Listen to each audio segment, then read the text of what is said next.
नमस्ते welcome back to my channel. So आए तपाईँले सन्चै आएर हुनुहुन्छ होला। म पनि एकदम ठिकठाक छु। नयाँ दिन नयाँ सुरुवात नयाँ ब्लगको साथमा फेरि पनि म स्विटी ब्लग साथीहरू तपाईँको सामने आइसकेको छु। र अनि आज चाहिँ म बहिनीकै रुमदेखि ब्लग स्टार्ट गरिरहेको छु। अनि हामी चाहिँ म चाहिँ अहिले बहिनीको रुममा आएको छु भर्खरै। अनि खानासाना खाइसक्यो भर्खरै भन्दा पनि। अनि पठाउँदै घुमाउँदा बाटो बनाउँदै रहेछ। फेरि अर्कोपट्टि कुदाउँछ गरेर बल्ल बल्ल रुममा आइपुग्यो। अनि भात सात खाएर अनि अब हामी चाहिँ बहिनी रेडी हुँदैछ। अनि हामी जानु लागेको छौँ कहाँ भन्नुहुन्छ, कहाँ जानु लाग्यो हामी न्यु रोड जानु लागेको छौँ। अनि न्यु रोडतिर हामी के गर्छौँ कस्तो गर्छौँ तपाईँलाई सुनाउँछौँ ल, हेर्दै गर्नु होला। अनि त्यहाँदेखि मेरो भ्लग हेर्नुहुँदैछ कमेन्ट गर्नु होला, लाइक कमेन्ट सेयर सब्सक्राइब के हुन्छ सबै गर्नु ल साथीहरू। यस्तै हो यहाँनिर बहिनीले चाहिँ सामान ठिक पार्दैछ। अनि अब हामी चाहिँ जानु लागेको कहाँ अरे भन्नु यताभरि चाउचाउको खोल, यताभरि हातमा के बोकेको बिस्कुट कता खालको बिस्कुट गरी हातमा बिस्कुट बोकेको छु नि। यिनको लुक्स हेर त राम ल। म चाहिँ यहाँनिर यसरी रेडी भएर बसेको छु, सुतिरहेको छु। भात खायो टन्न अगाडि हिँड्ने हजुरलाई म त हिँड्नु भनेपछि। अनि हामीसँग यो छ, यो बोकेर जान्छौँ खाँदै। अहिले एउटा आगो मैले सकेँ। यिनी यहाँ इन्द्रा भेट्दैछन्, भेटेन सुखी मार्ग सुखा पाउने ठाउँमा। उसको साथीले फोन गरेर मार्न आँटिसक्यो। आइफोन हुनेवालाहरूको फोन आउँछ, हाम्रो त आउँदैन।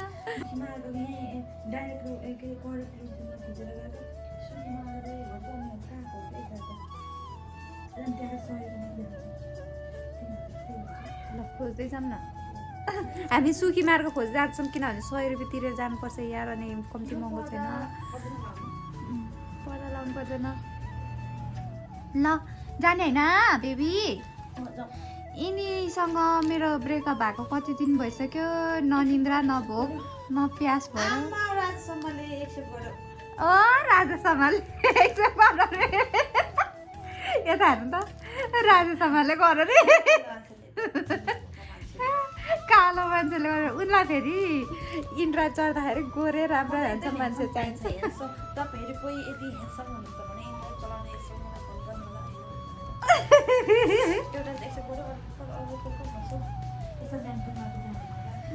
ल साथीहरू अब हामी जान्छौँ। मैले त लुगा जहाँ फुकालो छोड्ने। अनि मेरो अर्को फोन पनि हाल्नु पऱ्यो नि त यहाँनिर। हो त्यसमा पर्दैन है, हामी त आइहालिदिन्छ। धेरै बेर बसिन्न घुमिन्न, के किन्नु छ र। ल हामी चाहिँ निक्ल्यौँ। ए हेलो दाइ। अनि हामी लाग्यौँ हो त्यहीँको लोकेसन हामी। अनि लाग्यौँ। आज मैले मेरो बेबीलाई भेटेर लिएर जाँदैछु डेटमा। डेटमा गएर भैया पनि साथ बनाएको चटपटी खाएको। अझैसम्म उसले मैले दिएको किटक्याट खाइरहेको छु। अन्त त्यस्तै हो साथीहरू। अनि मौसम त यस्तो छ, घाम यस्तो अहिले भइदिन्छु यो टिकेर दिउँ। अन्त यस्तो धेरै घाम छ साथीहरू। राम हेर्नु त यस्तो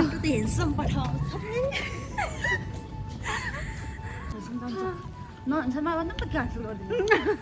जाऊ तिमी जाऊ, म हेर्छौँ चाहियो। कहाँले भन्दा चाहिँ सुसी मार्ग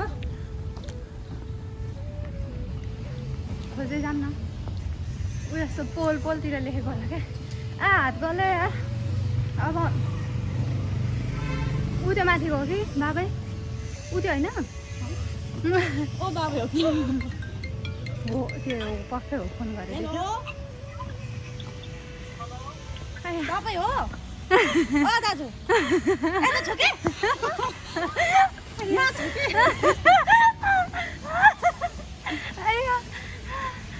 त हाँसेर यहाँ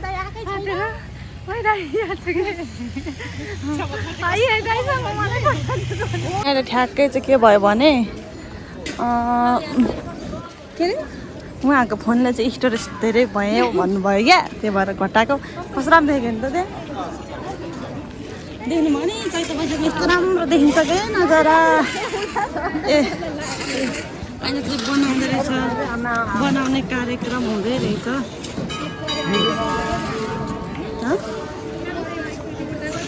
राम्रो हुन्छ नि अनि यहाँ चाहिँ खै के मन्दिर भन्छ क्या यस्तो म तपाईँहरूलाई देखाउँछु तपाईँहरूलाई देखाउँछु म श्रीजीलाई पनि देखाउँछु यसलाई चाहिँ के मन्दिर भन्छ कालो टाउको होला ए कालो टाउको र खै के हो भन्छ नि आई डोन्ट नो बट त्यसो हेर्दा खतरा देखिन्छ है देख्नुभयो नि यस्तो छ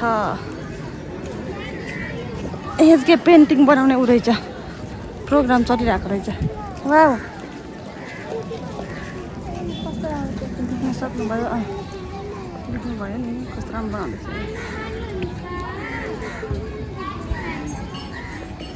बनाउँदैछ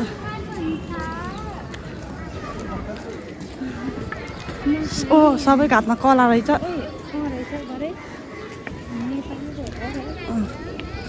तर हाम्रो केही छैन मन्दिर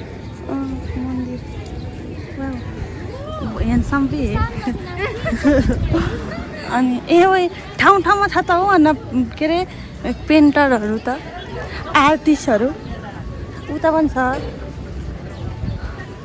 अनि के हो यहाँ चाहिँ ए यहाँ पनि मन्दिर के रहेछ अनि यहाँ पनि छ अर्को मन्दिर गोरखनाथ मन्दिर चाहिँ यो भित्र एउटा पण्डित बाजे जस्तो धामी जस्तो अब चाहिँ हामी त्यहाँ गएर लस्सी खानुपर्ने हुन्छ नि हामी पहिला लस्सी खान्छौँ अनि त्यसपछि बल्ल बनाउँछु ल हाम्रो लस्सी खाने ठाउँ त्यहाँ हो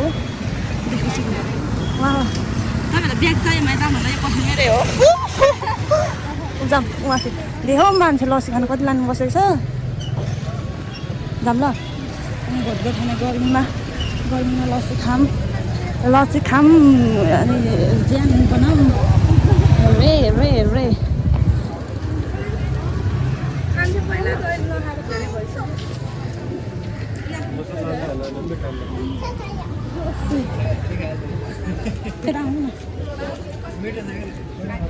दुईवटा दिनु न सानो लस्सी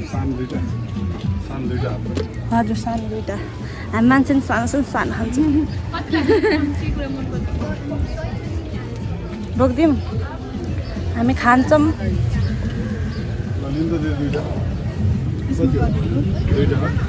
आयो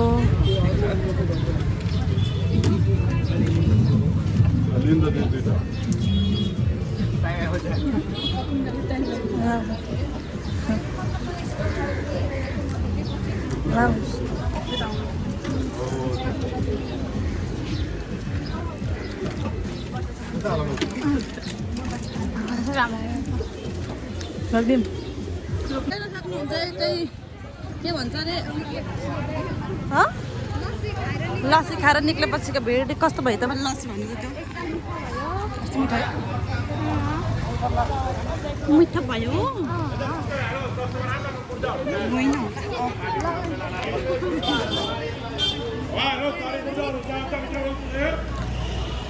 यस्तो मिठो पाउँछ अहिले यहाँ उपर पनि छ लस्सी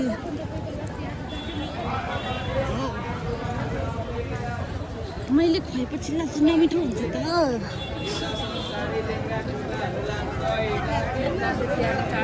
त है मेला यस्तो लाग्छ यहाँ हामीले आमामा भिड त हेर्दा मान्छेले यस्तोमा हिँड्नु त मलाई चेप्टाएर गुहुने निकालिदिन्छ मेरो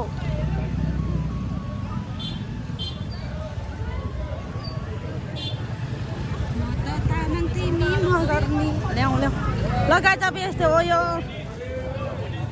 हेलो अरे हेलो अरे के मैले देखाइ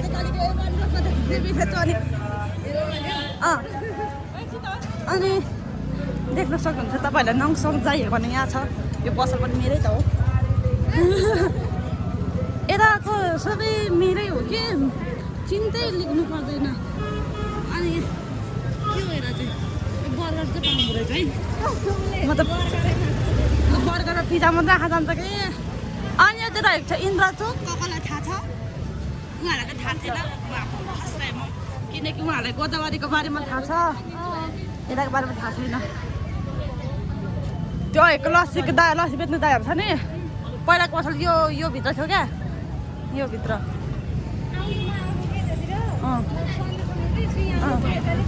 अनि यहाँबाट उता आएको भयो भने त अब किन जानु उता उता गयो भने त असन्ती छ नजानु तपाईँलाई यताको बाटो लानु म पानबेला घुमाउँदैछु क्या गाइजहरू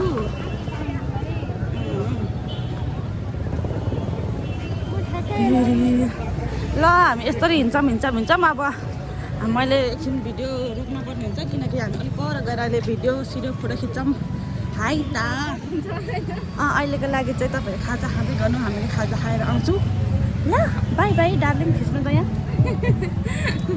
यस्तो छ नजर यस्तै होला अब भोलि बसी आउँछु ल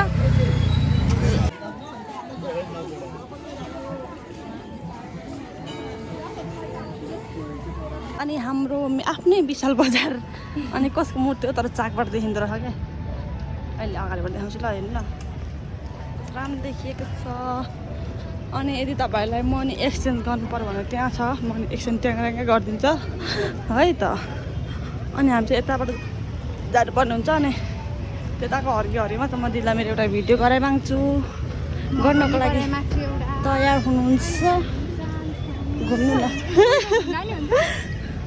अनि ल अब रोड क्रस गर्छ रोडमा हिँड्दा फोन चला भनेर गाडीले हान्थ्यो भने हामीलाई नै कराउँछ है त्यही भएर रोक्नुपर्ने हुन्छ मैले भिडियोहरूलाई यो गाडी पनि मेरो हो ड्राइभर चलाइरह ए दाजु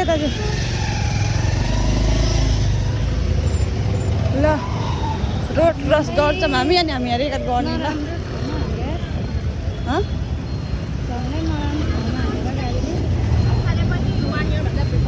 ल गाइज हामी चाहिँ आयो अब यहाँ हामी भिडियो गराउँछौँ यहाँभित्र पनि पस्नु दिन्छ कहाँ हो है घुम्ने ठाउँ तपाईँहरूलाई थाहा छैन भने हामीलाई सम्पर्क गरौँ ल हामीलाई थाहा छ यो ठाउँ कहाँ हो भनेर पृथ्वी नारायण त्यो मूर्ति त मैले नै बनाइदिएको हो 1900 होइन 2061 1900 भन्दा त म त धेरै बुढी पो भइसकेको हुन्छ त है फेरि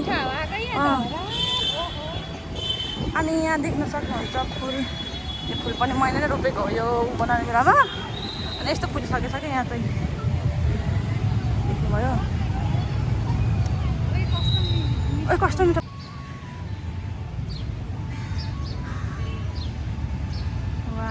हेलो गाइज अहिले चाहिँ हामी रुममा आइसक्यो रुममा किन भन्दै गर्दाखेरि हामीले बसन्तपुर घुमेको मात्र भिडियो गरायो अनि खाजा खायौँ अन्त रुम जाने कुरा भयो नि हामी रुम आउँदा भ्लग गराउने भनेको अनि सिर्जना पाण्डुलाई चाहिँ अब प्लेनमा हिँड्ने मान्छेलाई गाडीमा हिँडेको लागिहाल्यो अनि त्यस्तो भित्रको इन्जिनहरू खराब भएर बाहिर तेल निकाल्नु थालेपछि अब सिर्जनालाई सम्हाल्नु पर्ने हुन्छ अब सम्हाल्नु भने त एक्सिडेन्ट हुन्छ नि त त्यही भएर गाडी सम्हाल्दा सिर्जनाको इन्जिन बिग्रेर बाहिर बमेट निक्ल्यो अनि त्यसपछि भिडियो गराउनु पाएन अनि मैले चाहिँ रुममा आएर यो भिडियो एन्डिङ गराउनु पऱ्यो भनेर मैले सिर्जनाको फोन झिकेर बनाएको अनि सिर्जना भन्नुहुन्छ भने यहाँ चाहिँ यस्तो पारामा बसिरहेको छ अनि यो चाहिँ कति एक हप्ता भात नखाएर नि रक्सी खाएर मातेको मान्छे हुन्छ नि त्यसरी नै लडिरहेको छ अनि म चाहिँ यहाँ साइडमा छु अनि अब चाहिँ के गर्नु भन्दाखेरि अब चाहिँ हामी भोलि होइन पर्सि मात्रै भ्लग बनाउँछौँ किनकि भोलि हाम्रो भेट हुँदैन आज भरे घर जानुहुन्छ पाण्डुजी अनि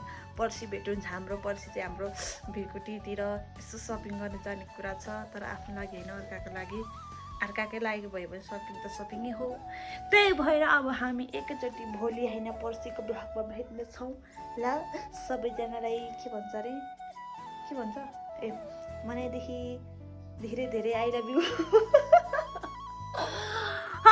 सबैजनालाई माया गरेर यो भिडियो हेर्नु होला अनि यो सिर्जनाको आइडीलाई सब्सक्राइब नगरेकोले सब्सक्राइब गरिदिनु होला नि लाइक कमेन्ट सेयर गर्नु के गर्नु मिल्छ सबै गर्नु ल